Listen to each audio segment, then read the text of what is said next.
Hey, what's going on everyone? It's Grant, and today is a gorgeous day here in Illinois, and I am pulling out my frogging rod, and I am potentially going to do some frogging today. And I am at a pond right now that's literally just a puddle, and you never know what to expect in these ponds. But last year I caught a 6-pounder in this. Literally, it's a puddle. Like, there's barely anything in here. And I caught a 6-pounder in here. I've also caught a 4-pounder in here. And it's literally a pond that you're just like, I would never fish that. So these big bass, since no one ever fishes it, these big bass, all they do is get huge. They just feed off of all the fish that are in there and get big.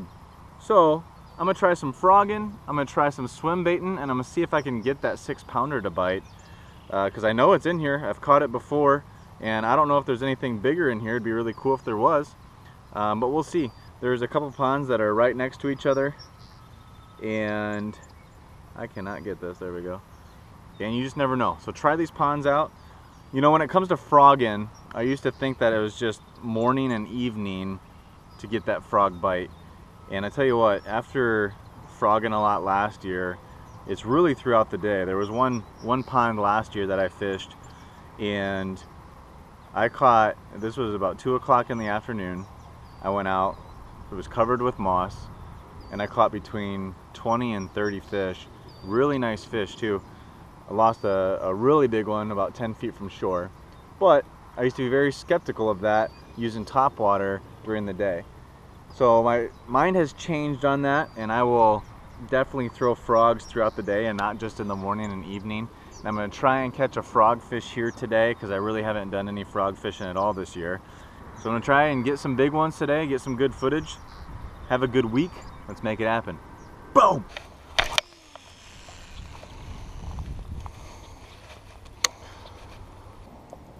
Guys, that's a 5 or 6 pound largemouth just sitting right there. That thing is a giant. Just follow the depths all the way in.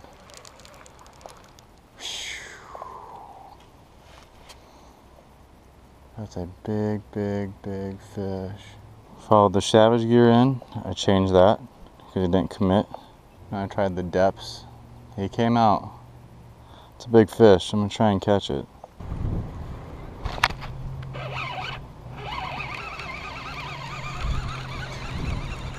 Little guy. I don't even know if he's still on. Oh yeah. Look at that.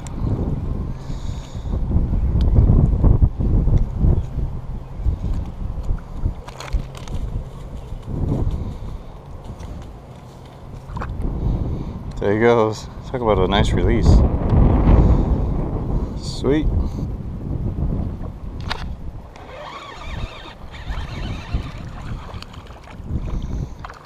The little guys.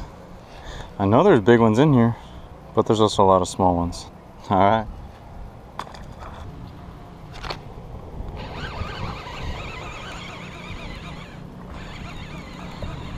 So I waited right there. I don't know if you guys saw that little guy, but waited about a second. Make sure he has it in his mouth. Feel that he has it in his mouth. Set the hook. One of the biggest issues with frog fishing that a lot of guys do is they miss fish, and the only reason they miss fish is because they see the hit and they set the hook too early. They set the hook before the fish even has it. Feel that fish first, make sure he has it, then set the hook. All right, fish on. See what I did there? Once again, little guy, but wait, feel him. I felt him. Set the hook. Didn't set it right away, waited about a second. Set the hook. See, and even that little guy gets that frog in its mouth.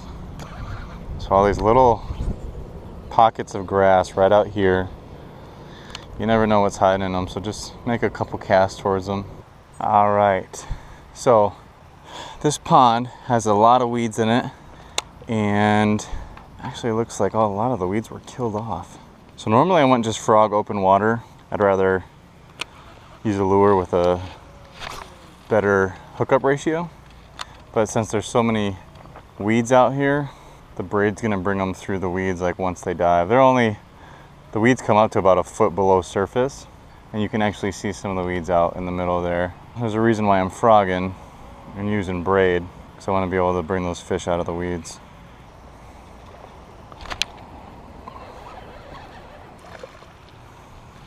Good way to start the day, huh? You wanted that. Little guy. Just under a pound.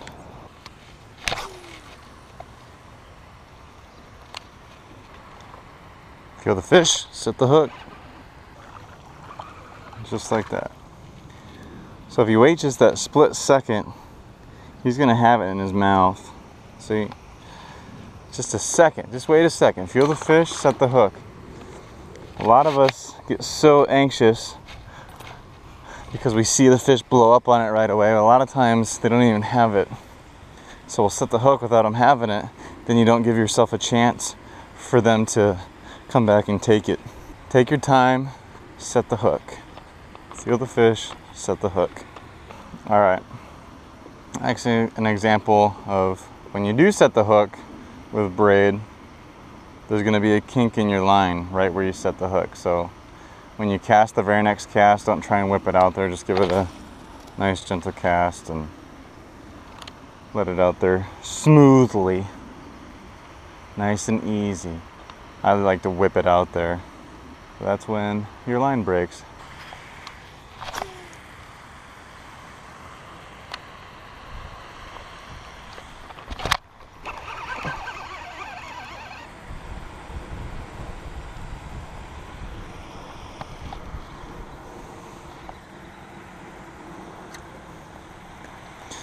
Wanted that.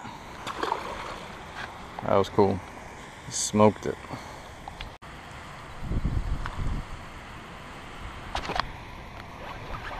And there actually waited about 2 seconds.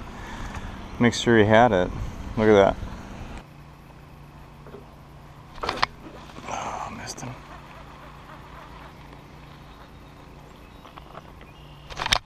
Got him there. That was awesome. I literally just reeled it all the way in. He was following it the whole way. Came back, hit it again. No big ends yet, and I know that they're in here. The biggest I've caught out of here is like a 410. I had a buddy this year catch a 5 out of this pond. But there are so many fish in here that if you're just throwing a normal sized lure like this, you're gonna attract all the fish. So even before a big one bites, you're gonna attract a much smaller fish to hit that lure. So there could be some big ones in the vicinity, but they don't get the opportunity to hit this because of all the other fish.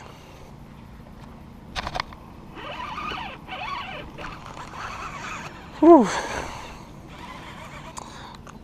All of these, even though they're little, because you give it that extra second pause, I'm telling you guys. So don't get too far ahead of yourself when you're frogging. Be patient. I think patience is the biggest thing. Look at that. Can barely fit it in its mouth. It's in the back of the throat. Choke on that frog. And die.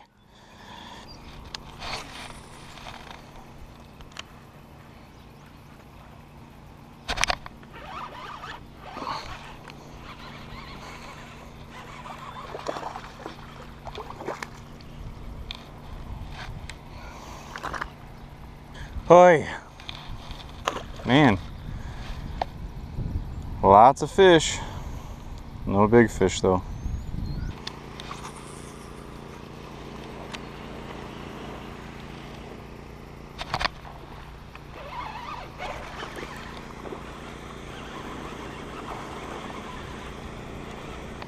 It's a decent one. Pounder.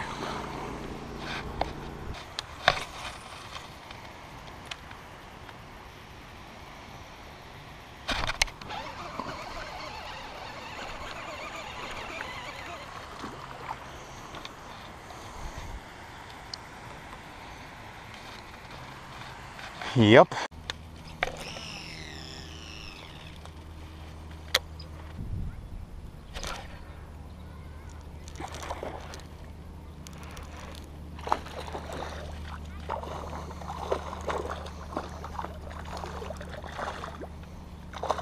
Yes, sir.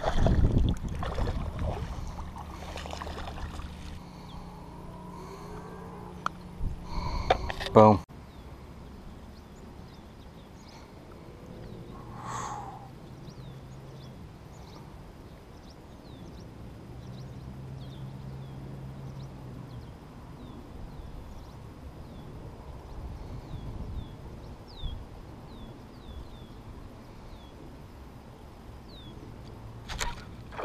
Oh, did you guys see that? How did I miss him? Whoo!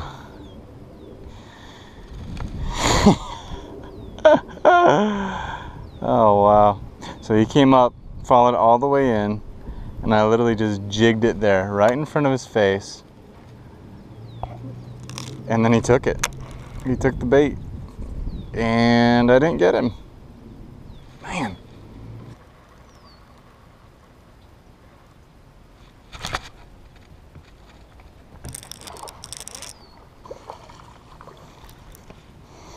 Looks big anyway. Can't tell. I cannot tell. Not as big as I thought. Upper threes. Shoot. I was hoping it was bigger than that. My scale's broken. Yeah, my scale's broken. But that's a 310. See, it says 10. I'm gonna say he's 3. I don't think he's quite 4. That's not a 410, that's a 310. Good fish.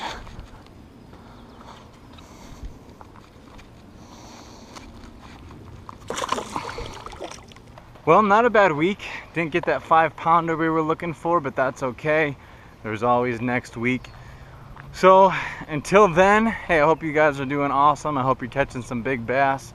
Hope you can learn from my mistakes. Hope you can also learn from how I'm fishing as well. But hey, comment below. Let me know how things are going.